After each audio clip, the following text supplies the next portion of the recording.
Good morning.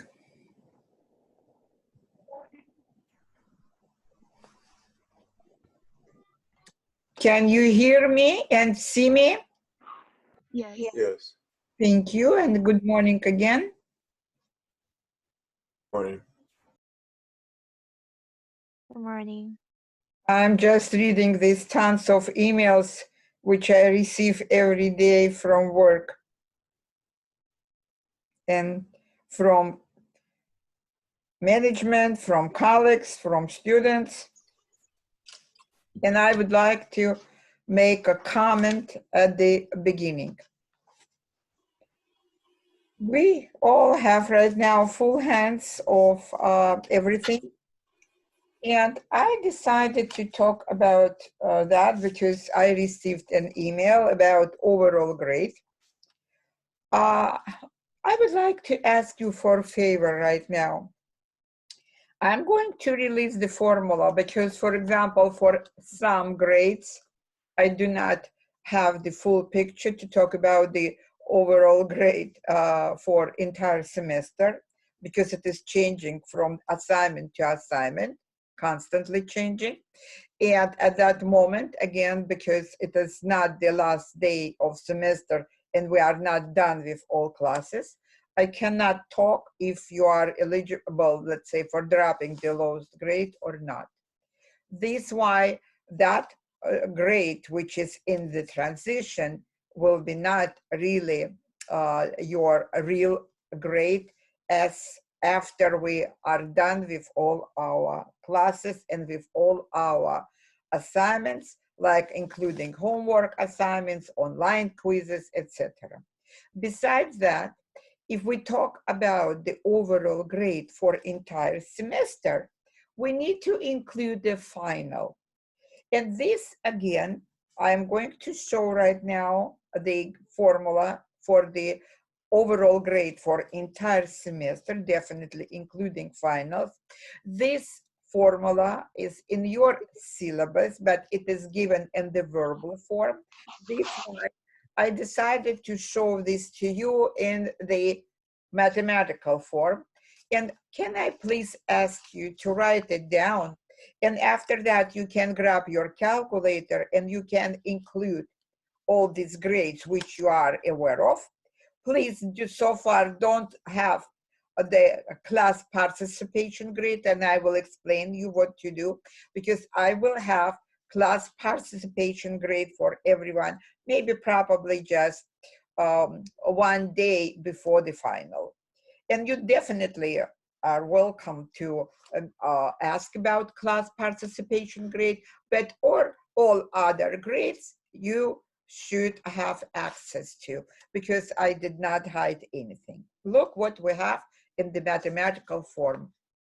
Overall grade for entire semester.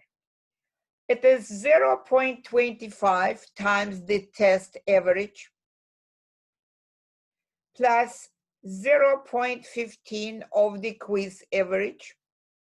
So if you would not include right now calculating your grade, class participation, and I would not do, instead of multiplying 0.25 by the arithmetic average or just average of 3 grades, which are group work, and we had group work and homework, and plus class participation, and the average of finding this, we need to add these grades, divide by 3.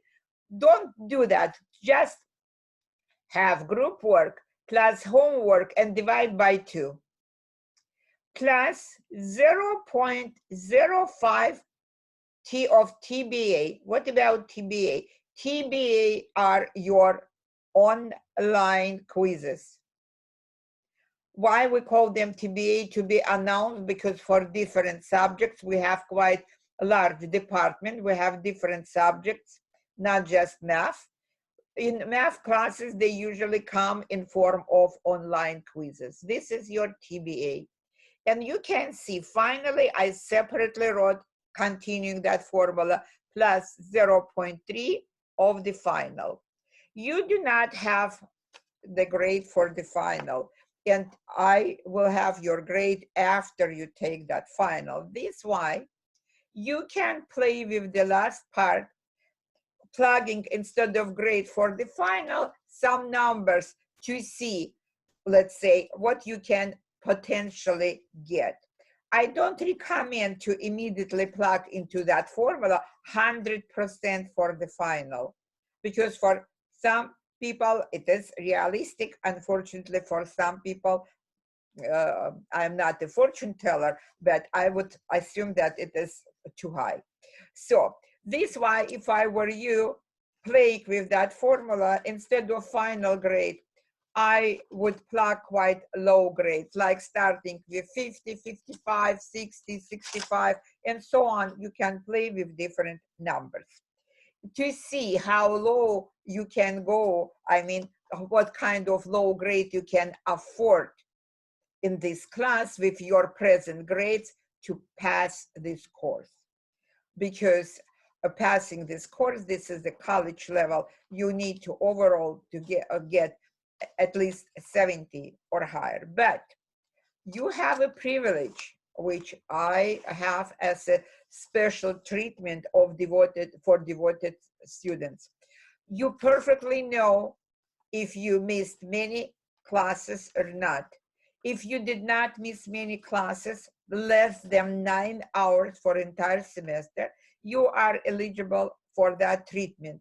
Finding the average grades for tests, I definitely mean in-class tests, you know what I'm talking about, and in-class quizzes, you can drop one lowest grade from the test grades and one lowest grade from the quiz grade.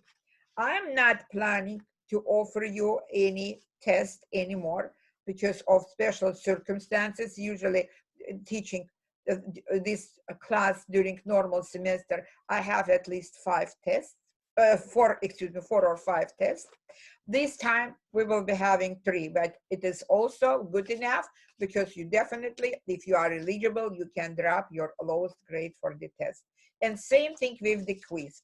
But I'm planning to offer you another in-class quiz. So far, we already had 5 quizzes and 3 tests. So this why you can actually do that work.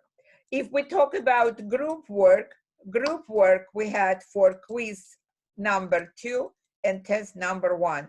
So you can find the average of these 2 also to treat this like a group work. Again, quiz number 2 and test number 1, you got grades as working like a group quiz and group test. You can add these 2 grades, divide by 2, and it will be your average group work grade. I hope I explained everything with all details. Again, this is the formula in its math version. And please do your work, because definitely as soon as I have overall grade including a final, it will be immediately reported to our attendance and records department, and it will be available to you through WebSmart.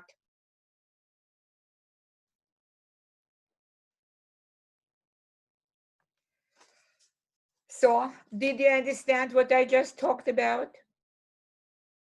Yeah. Yes. Yeah. Thank you. Just use your calculators and play with that grades, because unfortunately, I don't have so much time nowadays to personally actually redo that all the time, because so far I do not have the exact grade, because I do not have all grades right now for this semester to report at once. But unfortunately, I will not be able to systematically send every day basically the grade, saying today you have this such and such grade, tomorrow you have such and such grade, because I'm not hiding anything. This is the formula which I have in the Excel format, and this what we have. And again, so far we do not, I did not include in that system class participation grade, because I will have it after we're done with all classes, and I do not have final grade for you. But all other grades and their averages you can find very easily. Now, can I start solving problems? Yeah. Yes. If you remember, we talked about limits and uncertainties during our last lecture. So what I'm going to do right now, I'm going to solve problems. And it will be from your textbook.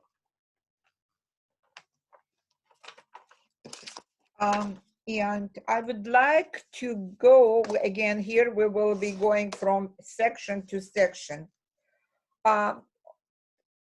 Here on page 461, you have quite interesting problems in which we can use limits.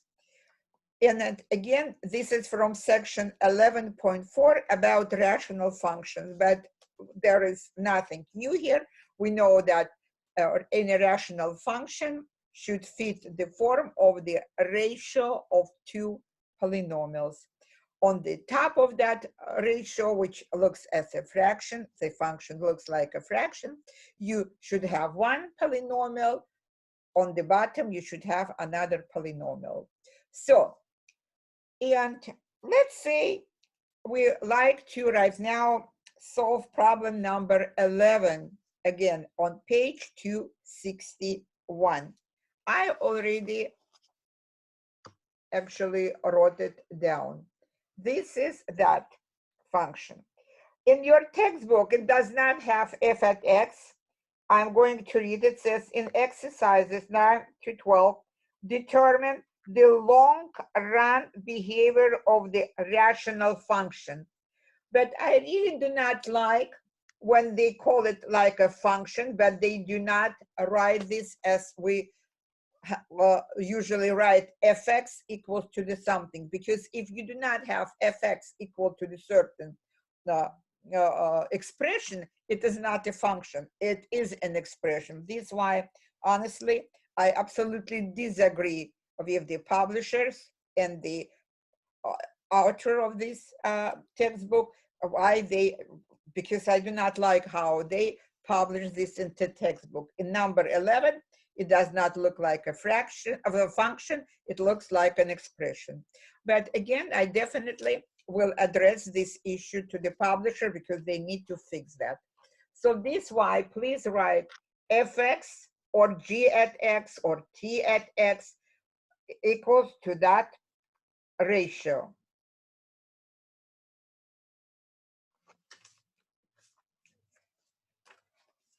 What about long run behavior? Long run behavior, dear ladies and gentlemen, is how function behaves when x is approaching positive infinity or negative infinity. In other words, if you like to talk about long run behavior of that function, you just need to find limits of that function when x is approaching positive infinity or negative infinity. And I just talked about that, and I talked about, let's say, special method which we can use trying to remove uncertainties from our problem. So practically, what should we do? We are writing limit, and we can combine both in one limit, writing x is approaching plus minus infinity of f at x. This is what I need to find, because long run behavior means you need to know the approximate values of the functions when x is approaching positive infinity or negative infinity. In other words, limits. So, and after that, copy that formula for this function, put equal sign, limit plus minus, parenthesis, x plus 3, 2x plus 1, 3x plus 1 downstairs, and 2x minus 5.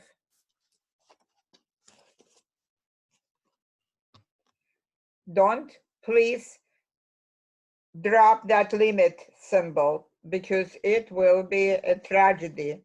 It will be a big math mistake if we accidentally drop that.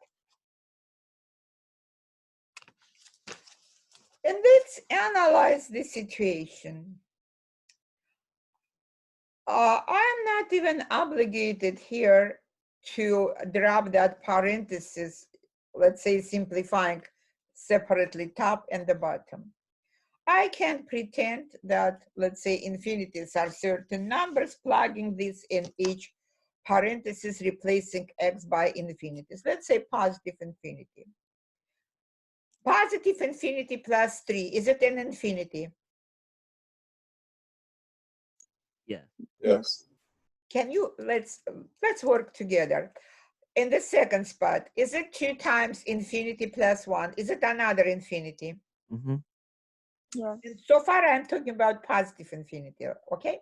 Is it infinity times infinity? Yeah. Is it Yes. infinity? Yeah, it's infinity squared, but we do not use infinity squared. Infinity squared is infinity. Yes. If you move to the bottom part of this, is it again infinity times another infinity? Yes. Yes. Yes. So what do we have? Is it infinity over infinity? I'm going to write here below that original piece. Is it? And I will even circle that. So what I have here, right? Yes. Is it an uncertainty? Yes. Yes. So which means we definitely can, for example, try that method, which I taught you last time at the end of our class. We can divide top and the bottom by the highest power of x. Maybe it can help us to remove that uncertainty. Now, please be careful. Again, you are not, if you like, you can use FOIL, simplifying and top and the bottom, but it is not a requirement here. So you can deal exactly with how it looked originally, but please tell me about the highest power of x for the top and for the bottom. Please pretend that you simplified. What can you expect for the highest power of x? Squared. Squared. Yeah. Definitely. Because if I, let's say, start simplify that simplification, should I multiply on the top x by 2x and we'll get 2x squared? Yeah. Yes. Right. And after that, we'll continue. 3 times 2x, it will be 6x. 1 times x, x. So, and etc. So highest power will be x squared. Can you do the same thing with the bottom part, please? What is the highest power for the bottom, for the denominator of that fraction? Also squared. X squared. Now, summarize all together. What is the highest power for entire fraction? Squared. That's it, x squared. So we can divide separately top and the bottom by x squared. But because I did not simplify, they are in parentheses. I will split that x squared into 2 separate pieces. X squared, is it x times x? Yes. If I decide to divide, let's say, the top part entirely by x squared, can I divide separately first parenthesis by x, and it is times second parenthesis divided by x? Yes. Let's do that. In this case, you even don't need to FOIL, simplifying. But again, if you decide to FOIL it, to have this like a trinomial, go ahead and do that. The only difference in this case, you will have at least 2-3 more steps, but it is your right. Nobody can blame you for doing that because it is mathematically absolutely legal. But do you let me just deal with that, how it looks using with parentheses? Yes. Okay. In this case, again, put equal sign, immediately write that limit symbol, x approaching plus minus, and start this division. So again, we are going to divide top part by x squared, the bottom, but we will split this into two different x's. Let's start with first parenthesis. So we are dividing that x plus 3 by x.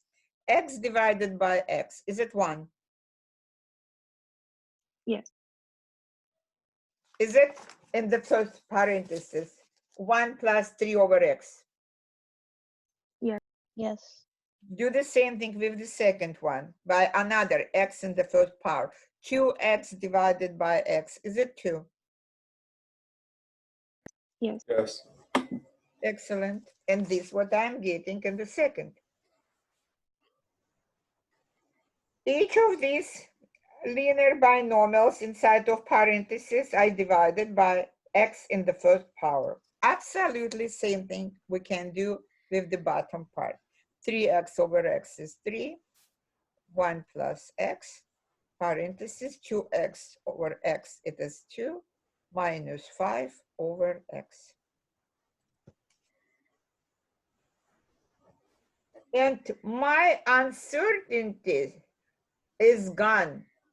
I do not have any uncertainty anymore, because if I plug instead of x positive or negative infinities, limits of each of these binomials in each of these parentheses will be not equal to our infinities as we had before.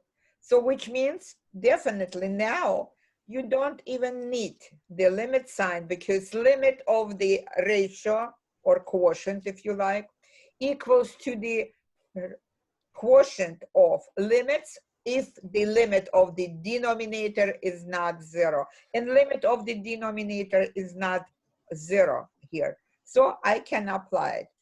Another thing, I know that for each of these fractions which carry x in denominator, limit will be equal to 0 when x is approaching positive or negative infinity, because it will be limit of 3 over x, or limit of 1 over x, or the limit of negative 5 over x when x is approaching positive infinity or negative infinity. Each of these limits is 0. This why now I have 1 plus 0, 2 plus 0, 3 plus 0, and 2 minus 0. And please, no limit sign anymore, because you already used the theorem for the limit.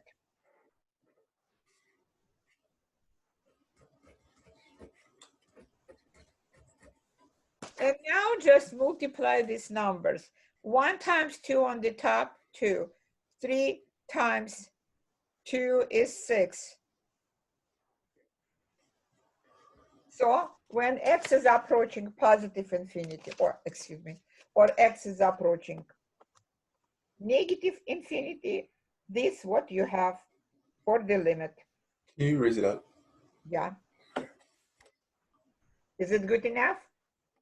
Yeah. Yes. Yeah. Thank you.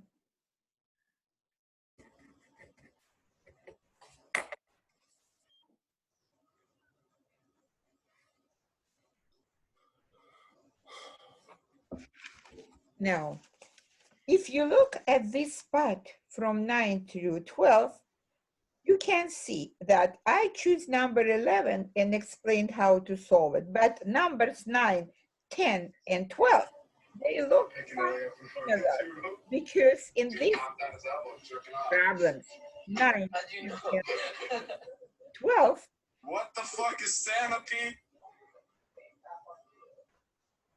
guys, can you please tell your roommates not so noisy, because it is an interruption. So for 9, 10, and 12, what do we have in common? Because we have not solid piece as we had in number 11. In number 11, we had one solid piece in the form of rational expression, in other words, algebraic fraction, but 3 other problems have separate pieces. This why I will tell you right now what should be done in this case. Let's say I have number 12. And in number 12, thanks God, finally, y equals appeared on the scene. This is how it should be written. Finally, no y or fx in 3 other problems, but in number 12, they wrote it correctly. You probably understand that I have good point to complain about this with you. So this is how it looked in your textbook. So what should you do here? You need to simplify. You need to bring this to one piece. Let's do that. So y equals, least common denominator is 4x minus 3. So which means I need to multiply first that x standing separately by 4x minus 3, and I need to add 2x plus 1. Again, I simplified using very easy algebra to get a what kind of thing? 1 algebraic fraction. So it will be 4x squared minus 3x plus 2x plus 1. Downstairs, I have 4x minus 3. I just simply distributed. And now I will be adding like terms. Y equals 4x squared minus 1x, because we had here like terms, plus 1 over 4x minus 3.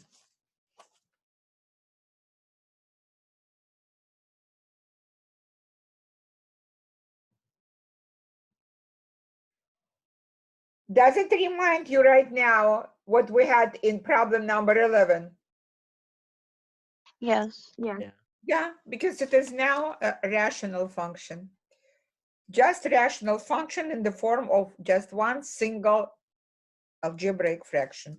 And we can do the same thing, because now it will be limit x is approaching positive or negative infinity of y, the function's name is y, equals limit x is approaching positive or negative infinity of that fraction 4x squared minus x plus 1 for x minus 3. And in this case, we even do not have parentheses here anymore, which means from one point of view, it is even easier, because we Can can you move it down, please? we Thank you. can immediately say that x squared is the highest power for that fraction, can we? Yes. Okay. So can we divide now top and the bottom by x squared? Because do you understand that here actually on the top for both cases doesn't matter if x is approaching positive infinity or negative infinity, because the second power here is a dominating power. The top part will be positive infinity all the time. Yes? Yes. But the bottom part can be, because it is 4x in the first power. If it is x approaching positive infinity, the bottom part will be positive infinity. So infinity squared over infinity, it is uncertainty, because infinity squared is infinity, but positive infinity. If it is approaching negative infinity, definitely in this case, 4x will represent, because 4 is positive, it is positive times negative, it will be representing negative infinity. So when x is approaching negative infinity, the bottom part is negative infinity. Do you understand that? So it is, or infinity over positive infinity, or infinity over negative infinity. This is, they are both uncertainties. This is why we were going to use that method And we will divide top and the bottom by x squared. So 4x squared over x squared is 4, minus x over x squared is 1 over x. 1 over x squared is x squared on the bottom, 1 on the top. 4x divided by x squared is 4 over x, minus 3 over x squared. This is what we get.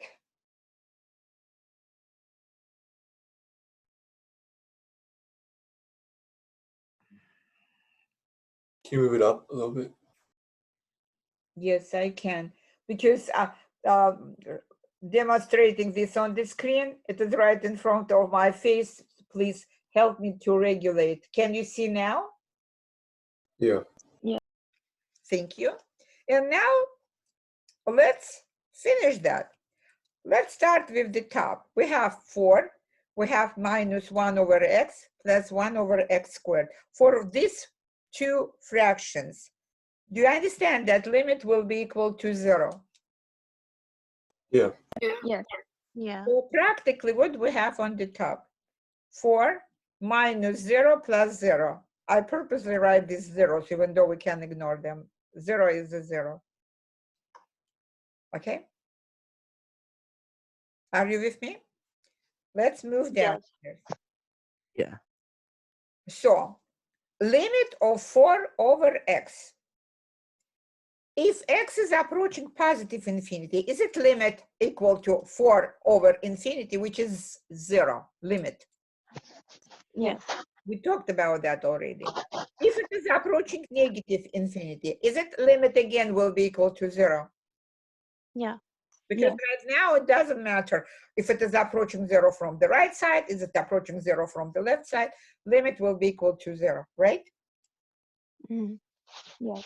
What about a negative 3 over x squared? Is it also limit for both cases, x approaching positive infinity or negative infinity, limit will be equal to 0? Yes.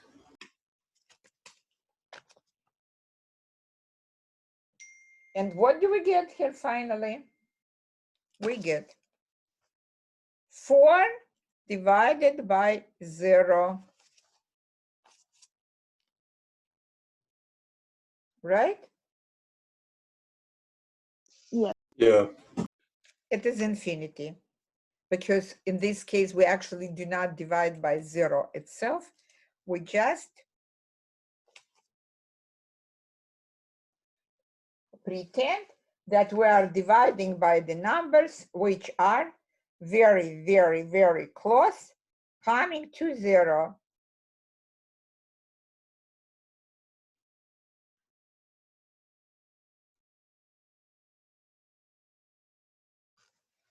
Do you understand that? Yes. Okay, so what I'm planning to do right now, so far, I definitely will be solving more problems tomorrow from this section. These are very interesting sections. Now we have quite powerful tools in our hands, like Ron, I already talked about long run run behavior. I will be talking about short run behavior tomorrow, but I would like to offer you another problem, but it will be from different page. Okay, just 1 second. Page 441. Page 441. So we jumped back to section 11.1. And I would like to offer you right now problem number 43. It comes in form of the word problem. I know that word problems are not favorite types of problems. And because of that, we need to talk about these problems. We need to learn how to solve them. Please, let's read this problem. You will start working and I will check attendance, and after that, I will help you to solve this problem. Okay. The cost of denim fabric is directly proportional to the amount that you buy. Let's see of X, B, the cost in dollars of X yards of denim fabric. A, write the formula for the cost, CX, in terms of X. Your answer will contain a constant K. Yes, okay. B, a particular type of denim costs $28.50 for 3 yards. Find K and rewrite the formula for CX using it. C, graph C at X. And finally, part D, how much does it cost to buy 5.5 yards of denim? Okay, read it as many times as you need. I recommend all the time to read at least twice to analyze what do you have. We don't need to define variables because variables are provided in this problem. Just start actually doing what? Analyzing how you can put this in math form. And I will be with you right now. Today is 13th. So Andrew, Here. Tima, I have problem finding Tima all the time, unfortunately. Lorraine, Here. Lynn, Here. Juanita, Yuran, Here. Gabriel, Here. Divina, Divina, Here. okay, Chantal, Here. Gongsi, Here. Kyle, Here. Matthew,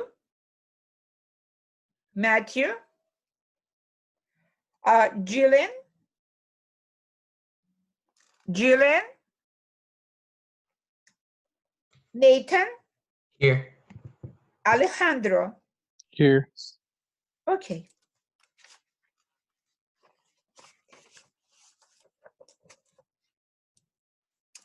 So let's start. We will start right from the beginning and trying to translate each piece, and I will be stopping after each piece because we have first here from A to D, and we need to pay attention to every sentence which you have here.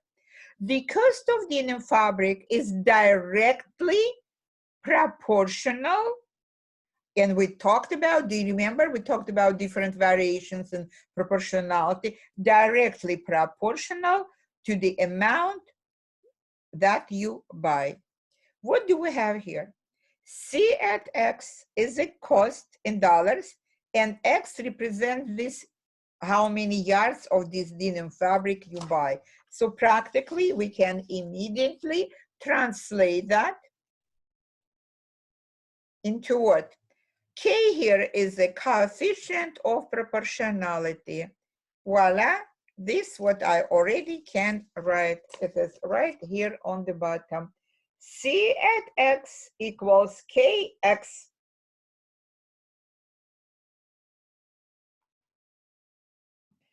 Have your calculator handy. Do you understand? Do you understand what I'm talking about? Yes. Okay, so part A, we already finished because it says write the formula for the cost and etc. Now let's move to part B. A particular type of denim costs $28.50 for 3 yards. What can we write down in terms of math approach to this information? Here, what about that 3 yards? What does it represent? Is it the X value? Yes. So you can write X is equal to 3. Then, and again, here, what do I have? A particular type of denim costs. Is it cost? Is it C at X value? Yes. So, excellent. We can write it down. that's C at 3, and I'm going to show this to you. I'm dropping the $sign because usually in the process we do not write it down. Can I write this like that? Yes. So part C, what do we have here? Graph that C of X. Okay, but graphing that, we need to have the K value, because if we have C at X equal to KX, it looks like a linear function, and graph can be increasing, graph can be decreasing. It depends on K. If it is K positive, the function will be increasing. If K is negative, function will be decreasing. But we need right now to find that K value. And we can do that very easily because we have a formula. So C at X equals to KX, X is equal to 3, perfect. Can I write that 28.50 equals K times 3 or 3K, up to you, can we? Yes. Is it simple equation which we can solve dividing both sides by 3? Yes. Can you do that, please? I think we can do that even without calculators, because closest number to that is 27. 27 divided by 3 is 9. We are left with 150. 150 divided by 3, is it 50 cents? Is it 9.5 or 9.50? Let's write, let's say 9.5. Or if you like, 9.50. Is it correct? Yes. Can we plug right now into our formula for C at X, because we found here in part B, they asked us to find B. We found B is not, in part B, they asked us to find K. We found that. So now I'm writing C at X equals 9.5X. This is my function. Agree? Yeah. What are they asking us in part C? Say graph it. Okay. If you need to graph that 9.5x, how many points can you use? Can we use 2 points because it is a linear function? Yeah. So practically, you can even have small table, x and c. X is equal to 0. 9.5 times 0 is 0. Let's say x is equal to 1. It is equal to 9.5. I have this tiny small table right here on the side. 0, 0, 1, and 9.5 for xy, xy. Excellent. So definitely it is an increasing function. I am not using right now a ruler. But I really recommend you to have graphs on graph paper, or using rulers. It will be much nicer. But it is, let's say, 0, 0, 1.1, and it is, let's say, 9.5 on here on this side. So it is right here, something like that. This is your graph.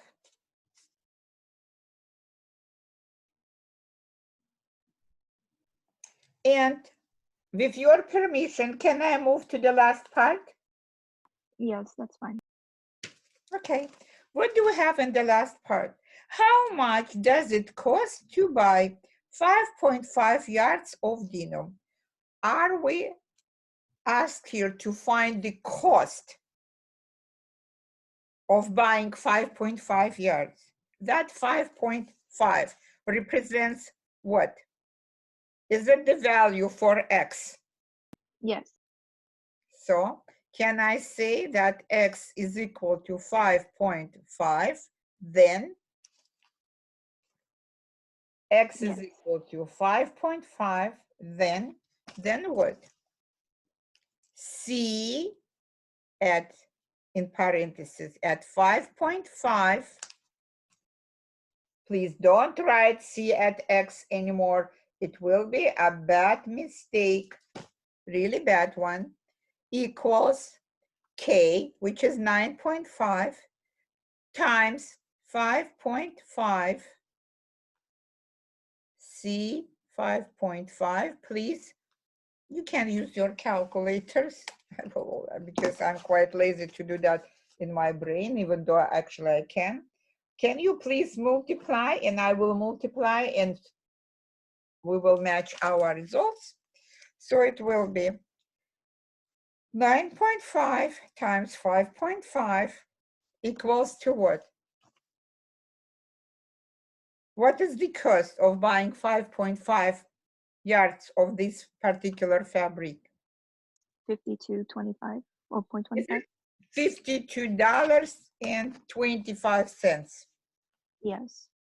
But you know what, because it is a word problem, after that, in part D, I really recommend you to write the verbal answer as well, that the cost of buying 5.5 yards of this denim will be $52.25.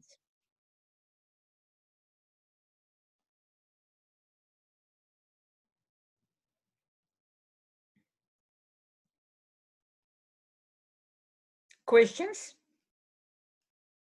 No. No. No. We have about what is the time right now? We 12:57. We have about 3 more minutes. You are absolutely welcome to ask me questions because I don't want to keep you behind that and after the class. Okay. Yes, I'm listening.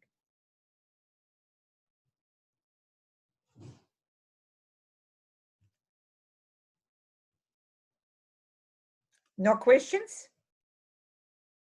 No. No, I guess not. Okay.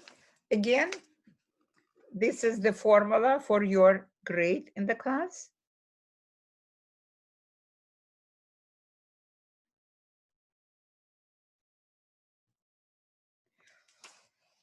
And to the rest of semester, and we have just, today is Tuesday, so we have just 3 more days. I probably will offer you some online quiz, which will be the last one in this class, but no any test. And I really recommend you to critically look at the material which we covered, and once in a while, even though we will be mostly working with that particular problems from chapter 11, you are absolutely welcome to ask me some questions from previous chapters which we already covered, because your final will be cumulative. It will have material from all covered chapters. And definitely we will be doing this, not just spending entire class reviewing certain chapter. No, unfortunately we cannot afford that, but I definitely, teaching all these classes left to the end of semester, will find some time to solve the problems which bothered you. Okay. Professor, will there be a study guide for the final? Like, would you have certain topics laid out? Do you ask me about details for the final? Yeah. I will release it to you. Just be a little bit patient. Oh, okay. Okay, I promise. I am the person who keeps promises. And Oh, okay. okay. Thank So you. can I tell everyone goodbye? Yeah, that's Yeah. fine. Are you sure? Yeah. Yes. Okay, dear ladies and gentlemen, have a nice, beautiful day. And please, again, be a little bit more patient, because pretty soon we will be done. I know everyone is tired. Be healthy, stay safe, and that's it. And try to get really good looking grade for the final. I will be so happy, okay, for you. Goodbye, guys. Have a nice, beautiful day. Bye. You Thank too. you. Bye. Bye.